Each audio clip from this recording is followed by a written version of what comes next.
Welcome everyone to another video of Answer Writing Program. Answer Writing Program by Vajiram and Ravi helps you with respect to mains preparation, where you are writing answers for 5 days a week. This month we are going to cover GS4. There are 12 case studies that we are going to cover for this entire month. You can attempt a question on vajiramis.com. You can see the model answer and discussion video over here at YouTube channel. You can just go to vajiramis.com. You can just go to the main daily answer section. Over here in the announcement, you can see if any kind of announcement and schedules are present over here. You can go to the respective month, check out the questions, go to any specific question and choose your file and upload the same so that you can maintain the discipline with respect to improving your answer writing program. Let's now go to today's answer writing segment, where we are going to see GS4 social psychology. Social psychology, the syllabus encompasses attitude, aptitude and foundational value, and emotional intelligence. We are going to see 2 questions from the same, and we are going to see 1 question from current affair. Let us see the overview of the questions. The first question is about attitude. Over here, we are going to see how there are certain kind of conflicts with respect to attitude and behavior, and we are going to see different factors of the same. The second question is about the foundational values. Why do we need them in the light of increasing corruption? And also we'll look at different values which are necessary to eliminate corruption. And the third question is about current affair, where we recently saw a comment by a renowned businessman where he talked about increasing the number of working hours. We'll talk about the impact on the same on productivity and understand through question. So that is there for the overview of the question. Let's start with question number 1. Question number 1. The attitude of a person does not necessarily reflect in their behavior. Why is this so? What are the other factors which influence a person's behavior? So in this question, you have the opportunity to talk about the definition of attitude. You can talk about the reasons behind certain kind of divergence with respect to attitude and behavior, and then you can list other factors which are influencing person's behavior. So that is there for question number 1. Let us start with the introduction part. In the introduction, you have the opportunity to define attitude. You can talk about how it is the predisposition of an individual with respect to other objects, individual, etc. Basically, it is the fixed idea or essence a person captures and creates a decision tree. So basically, that's what attitude is. You can also talk about the question statement in brief, as in attitude of a person does not necessarily reflect in their behavior. You can talk about how there are different factors through which a person creates their attitude. However, the behavior might not be in parallel with their attitude because of certain situations. So let's start with the body. In the heading 1, you can directly cater to the why part. Why attitude not necessarily reflect in a person's behavior.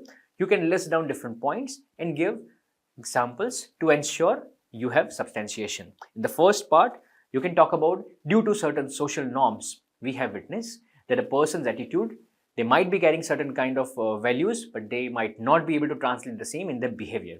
We have witnessed that how in Nazi Germany, because of social pressure, most of the community members, they created a certain kind of structure through which they behave differently versus their attitude. As in, they were liberal with respect to their attitude and values, but when it came to the Holocaust of the Jew, their behavior changed.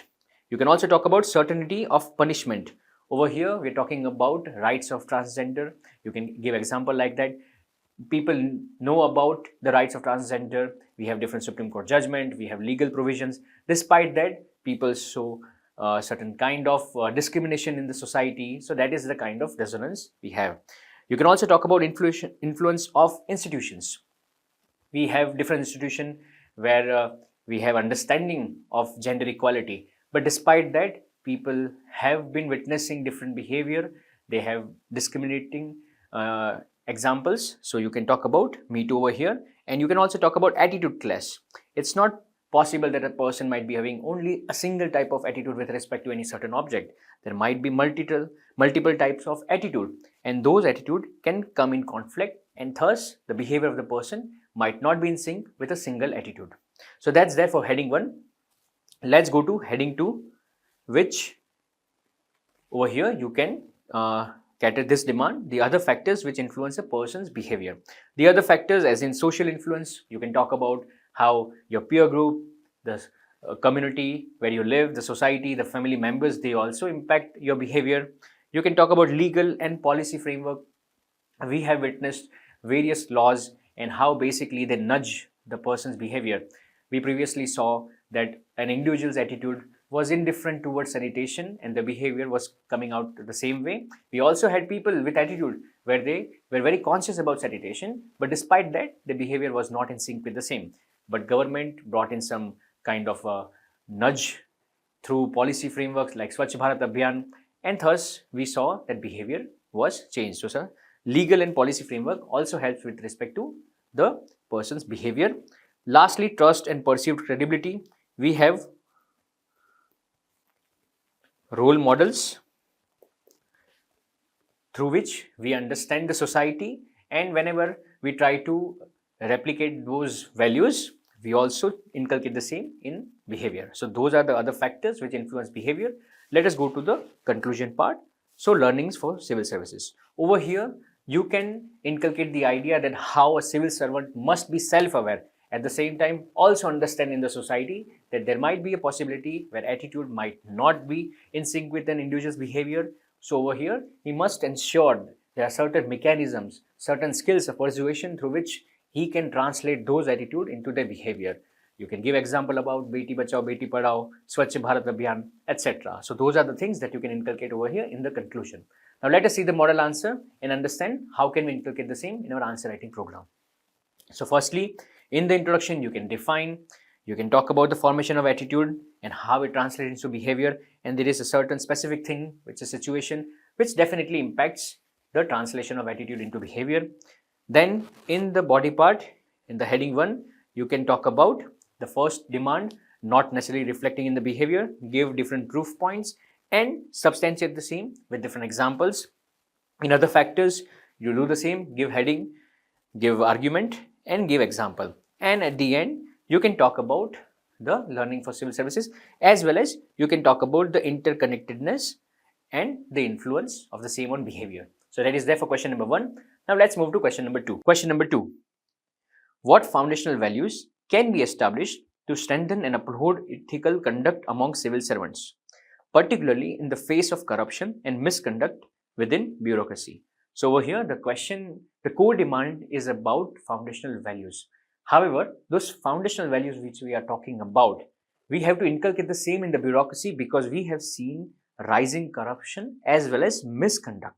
So in the introduction, you can inculcate such kind of data points where we can talk about corruption. You can inculcate Transparency International's Corruption Perception Index, where India ranked 85th out of 180 countries, which shows that the corruption, the intensity of the corruption is high, and that intensity is because of the values, the foundational values of the bureaucracy, the civil servants. You can also talk about certain examples of misconduct. During COVID, we witnessed certain civil servants, they were physically abusing the public, and that kind of misconduct is because of the fact that the foundational values which are required for being a civil servant are not in the right place. So that is something you can inculcate in the introduction. Now let's come to the heading 1 of the body. The heading 1 of the body over here, we are going to talk about the foundational values to be established to strengthen and uphold ethical conduct among civil servants. Over here, you can talk about different foundational values which are necessary to curb the corruption and the misconduct through giving proper argument, and at the end, you can give certain substantiation through examples. You can list down different examples from either say Governance Award of Indian Express or other websites. You can talk about certain values such as integrity in civil services, which refers to the fact that a civil servant must align his values, which are foundational in nature, in public service. You can talk about examples of Faiz Ahmad Mumtaz of Jharkhand, where he implemented innovative schemes such as establishment of libraries to ensure the holistic development of the community is ensured. You can talk about how objectivity for impartial decision making is also kind of a foundational value to curb corruption and misconduct. You can talk about how Kundan Kumar of Bihar, he inculcated unbiased policy to ensure there is boost to the startup sector, right, and innovation and MSMEs. So that is how he inculcated the foundational values and ensured public welfare. Third is accountability in public services. Accountability refers to the fact that a civil servant is making sure whatever the responsibilities that they are having, they are making sure they are achieving those responsibilities. You can talk about Harichandana Dasari of Telangana, where she ensured the issue of sanitation was eliminated.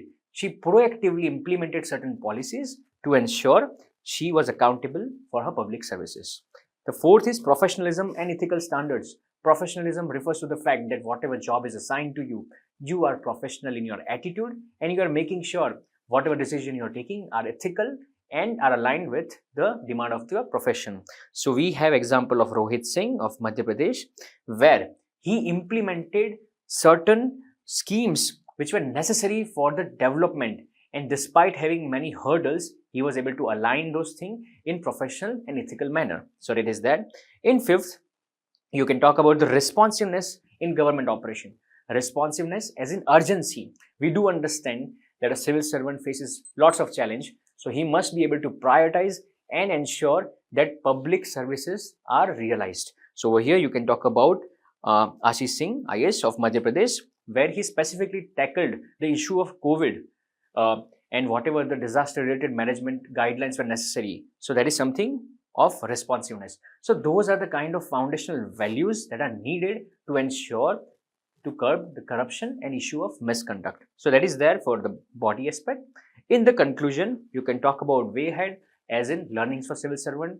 You can talk about how the foundational values are bedrock of the civil services as well as the entire public administration, and thus to eliminate the issue of corruption as well as the issue of misconduct, those values must be recurringly ingrained through excessive as well as intensive training and feedback loops. So that is there something you can write in the conclusion of question number 2. Let us see the model answer and understand how can we inculcate the same in our answer writing program. In the introduction, you can talk about the corruption perception index. You can talk about India's rank, and you can talk about the need for ethical conduct. In the body, you can list down different foundational values and give proof point. And in the conclusion, you can talk about how going ahead, proper training and support system should be there to ensure and realize those foundational value. So that is there for question number 2. Let's move on to question number 3. Question number 3. Diligently investing extra hours in your work can be a powerful catalyst for higher productivity. In light of the statement, highlight advantages and disadvantages of working long hours to increase productivity. So this question is coming from current affair. We recently saw how Infosys founder Narayan Murthy, he gave a suggestion with respect to augmenting the number of working hours to 70 to ensure the productivity, India's boost towards economic development can be realized. So that is there in the introduction. You can briefly talk about how increasing work hours can lead to productivity, or you can also talk about the statement as it is given by Narayan Murthy. In the body part, the heading 1, you can hit the demand, which is the advantages of working long hours. You can list down certain advantages, the pros of long working hours. You can talk about how it will increase the output and higher labor productivity. We have witnessed the same in various other countries where increasing work hours have augmented the productivity of the workforce. You can talk about economic growth, how India needs to ensure that productivity should be increased to realize the $5 trillion economy. The next is competitive advantage. When we are talking about the competitive advantage, we are ensuring that competition between different nations. Over here, if India can increase the productivity, the foreign direct investment as well as other kind of trade related issues can also be solved through increasing work hours and thus productivity. Fourth is enhanced innovation. Over here, the idea is to ensure people are engaged more with their work so that they are able to see things and innovate things. And the last is increased tax revenue. As we are increasing the productivity, we are also increasing the economic size of the economy and thus increasing the tax revenue. So that is there for the advantages. In the heading 2, you can talk about the disadvantages of the long working hours. You can see that there are certain kind of health impacts that can directly hinder an individual's productivity as well. So we have seen certain research from Lancet where we have seen that long working hours can directly impact coronary heart disease. So there is their decreased productivity. Now this is a counter example. We saw that long working hours may increase the productivity, but there are also different research where they have shown that productivity can decrease. We have certain examples where post 50 hours, 55 hours, the productivity decreases drastically. Third is burnt out and job dissatisfaction. Now, working for long hours for few weeks or few months can be something which can be achieved, but for longer duration, that can definitely lead to burnout and also increase the intensity of job dissatisfaction. Next is impact on work-life balance. Well, if you are working for 70 hours, you are definitely decreasing your other engagement with your family and other ecosystem, and that can definitely impact your work-life balance. And lastly, gender inequality. We have witnessed that how women, they face the twin burden.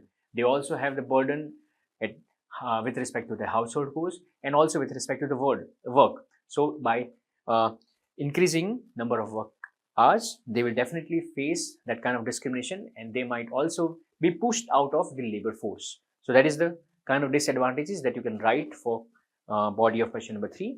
In the conclusion, you can talk about going ahead. As in, you can talk about that instead of long working hours, government should focus on upskilling to increase the productivity. So you can talk about different government initiative like Skill India Mission. You can talk about adoption of digital tools and artificial intelligence. Now, through AI and different tools, an individual can definitely augment their productivity if productivity is the core thing that we are going to focus by long working hours. Third is improvement of transportation infrastructure. We have seen that how in metro cities, an individual, they have to face a lot of wastage of time with respect to transportation. Those kind of wastage can directly be translated into working hours that can definitely impact the productivity aspect. Next is motivating youth and fostering a culture of transparency. Now, instead of extending the work hour, if there is certain kind of motivation as in alignment of the employee youth with respect to the purpose of the company, there can be possibility of transparency, and thus the productivity aspect can also be tackled that way. And lastly, prioritizing self-care. Mental health is something which has to be the core of an individual. Long working hours, we have seen that can lead to burnout. Thus, self-care is the first thing that an individual should prioritize. Also, you can talk about, in the conclusion, importance of work culture, which is explicitly mentioned in the syllabus of ethics. Over here, you can talk about that the end goal of any organization is to ensure healthy work culture. Through long hours or through limited hours, working hours, the work culture should not be sabotaged. There is a famous quote which says that culture eats strategy for breakfast by Philip Crosby. Now, this is something you can also cite in your answer. So, you have to ensure whatever culture is there, long hours or short hours, should not be kind of in disharmony with the employees and the employee. So that is there for the conclusion of question number 3. Let us see the model answer and understand how can we inculcate the same in our answer writing practice. In the introduction, you can talk about the quote, you can talk about the 70 hours recommendation by Narayan Murthy. You can talk about the advantages, you can list down different factors and give proper substantiation. You can talk about the disadvantages and also give certain substantiation for the same. And lastly, in the conclusion, you can write way ahead and you can talk about the work culture aspect. So basically, this is answer writing program. Thank you so much for this video discussion. Keep writing.